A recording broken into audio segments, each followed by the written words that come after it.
I've just been to Retro Rides and I forgot to shoot an intro to the video, so here we go. This is my introduction to the Shelsley Walsh Retro Rides gathering and some of my highlights of the day. Also, check out this river team.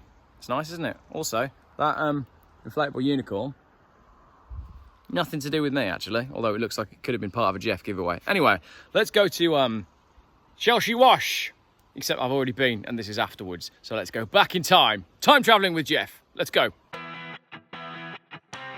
It's very difficult to actually do a full walk around video. You wouldn't want to because there's that many cars here. So I'm just going to pick a few cars that I think are very rare, very hard to find, very difficult to source, you know, maybe in the UK. And I'm going to focus on some of those and try and chat to their owners. So first up, we have a Pontiac Grand Sport. Would you believe it? I had one of these as a majority model when I was a child. I've never ever seen one of these on the road, and there's even a sticker in here saying it's for sale. And the guy does list that it's incredibly rare. And he says, if you can find me, I'll be beating off other women with a stick, which is hilarious because if you've got one of these, you would be beating off the women. I genuinely don't know where you would find another one of these cars. Like I said, I've never seen another one before. The Mustang wheels don't really do it for me. I'm not really sure that that style is for me. And this is a later model as well with a slightly different headlights. If I was going to have a Grand Sport, it would have to be red, like the one I had as a majority model when I was a child, with the original wheels on it, and the earlier one with the earlier headlights as well. That's just me though, you know, don't take my word for it. But like I said, I doubt I'd ever be able to find one of them. Right, that is a problem, isn't it?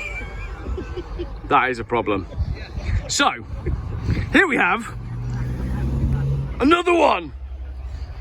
Go find another one, and we did. Look at that, there's two of them. I didn't even know there were two in the country. So here we have two Pontiac Grand Sports. Fantastic looking cars, and the owner is right here. Should we jump in and have a chat? Let's jump in and have a chat. Sorry mate about being rude to your car. I do actually quite like the colour, if I'm honest. It reminds me of the Viviante green Mercedes I had recently. And I like the Mustang wheels. It was all your mates that told me to say that I didn't like them. So when you watch the video, I do like your car really. Look, there they are, they're all loving it. They're all loving it. There we go. They thought it was brilliant. Right, I'm gonna have a chat about this car. Oh, this is all right, isn't it? It's nice and comfy, isn't it? I tell you what, that is roomy. You know, I mean, good leg room when you've got the seats folded. I'm so short that I can't even put my feet up on the seats. I'm afraid I can. You've got a bit more Doc height, Martens are right there. So, I don't have a microphone with me, so you may need to speak up just a little. That's not a problem with a loud voice. We are in a Pontiac Grand Sport. Transport.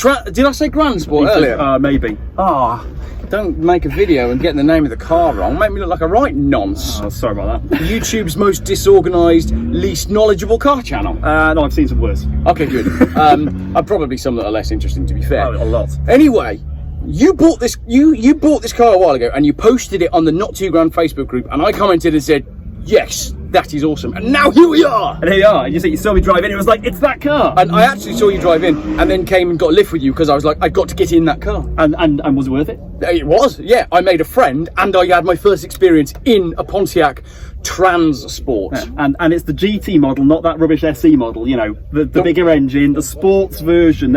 Pontiac did that lifestyle thing for the sporty young person who's quite, productive with their loins. And you are a sporty young person who has been quite productive with his loins. Exactly. Not unlike myself. Exactly. That's it. Why? What better car could I have chosen to cart around the children that I have produced? How many small humans have you produced? Well, I've got a teenager. I've got a 1-year-old, and I've got one that's on the way. High five!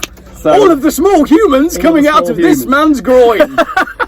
And when you've got small humans, what you need is a big car that is big for the family, but cool enough that you can just rock up at a show without cleaning it. Did you clean it before you came? Did you clean it before you came? I gave it a very quick jet wash. We'll edit that bit about. So he cleaned it before he came, then he made the small humans, then he bought the car in that order. In something like that. That got a bit rude, didn't it? Sorry. Very. Anyway, people starting cars up. So, perfect family wagon. Yep.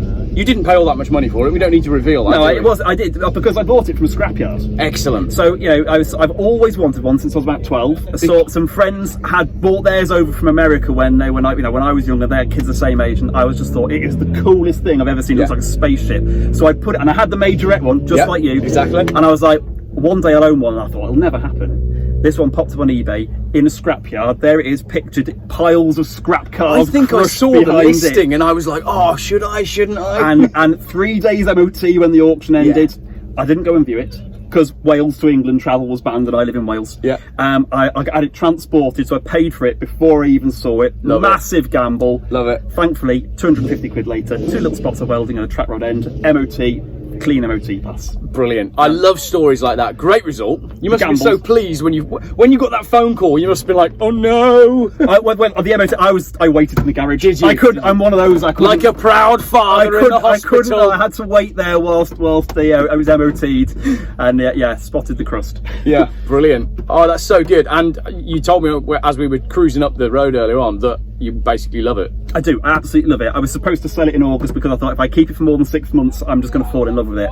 I don't think I can see myself selling it now. It makes so much sense as a family car. It is. You've got I could tell the vibe in the field. People seem to love it. Yeah, and I think and what I love is the fact that it does get attention wherever it goes. Yeah. I was driving down the M6 on Friday night, and there's me cruising down doing 70, obviously, and there's a Lamborghini coming past me, one of the brand new Lambos, right? And there are all these people in the cars in the inside lane pointing at the Pontiac and not at the Lambo, and the man just looked cheesed off. And that was the best. I love it.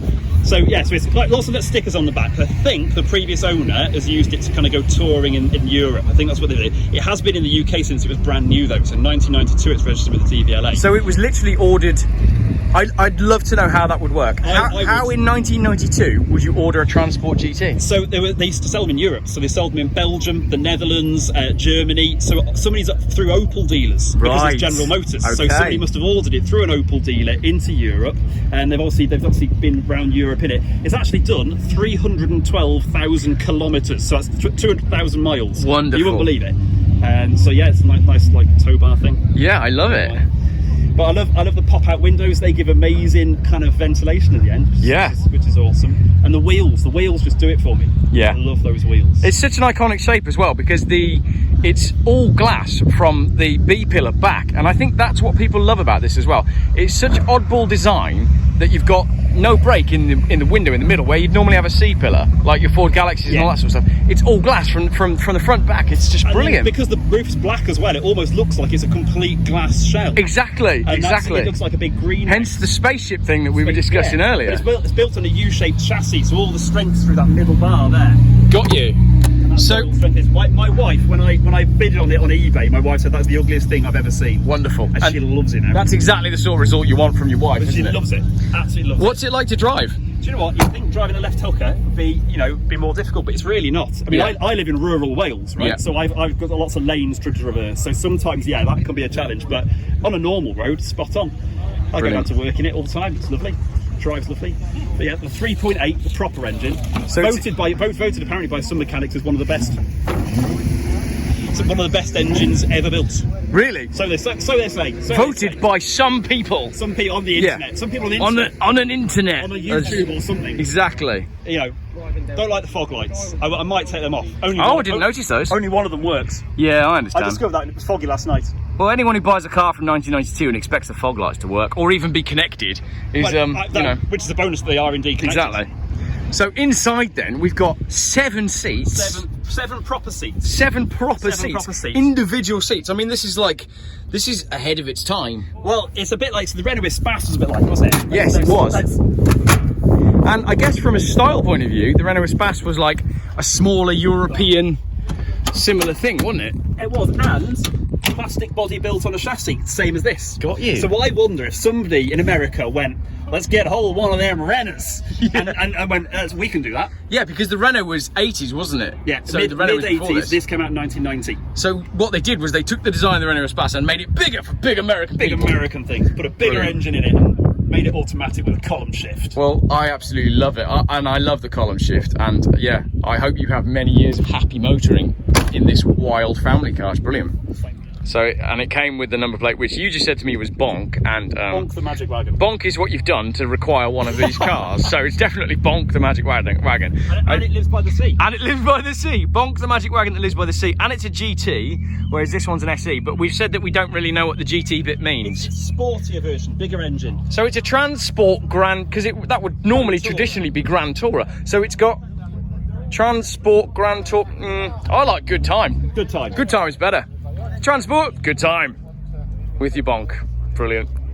Well, thank you for showing me your Pontiac. Good luck with your groin and the car in the future, and the small humans that are going to live in the car. That's it. Well, hopefully not. Maybe live in a house. Yeah, I'll let them in the house. Yeah. What have you got? Any plans for the vehicle? Any improvements? Anything you need to do? And do you know what? I think I'm just going to keep maintaining it, keep it as it is. Why improve on perfection? Exactly. Why improve on perfection? Well, thank you very much, and that's a wrap.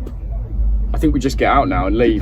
Let's just leave. What I'll do is I'll edit something in that makes it. I maybe put some music, and then we climb out the car, and it fades to, I don't know, something American. Something American. Living in America. Yeah. Well, like Bruce. Maybe we could Born in the cut USA. straight to a Bruce Springsteen gig.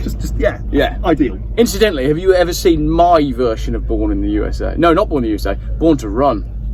I think I have. Yeah. I think I have. That was during my darker period when I was quite crazy. I do seem to recall that. Yeah. I think I took it off YouTube. I got some different pills since then. Anyway, cut to the Springsteen gig.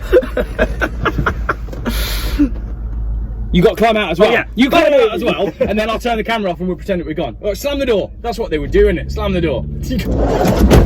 End the video.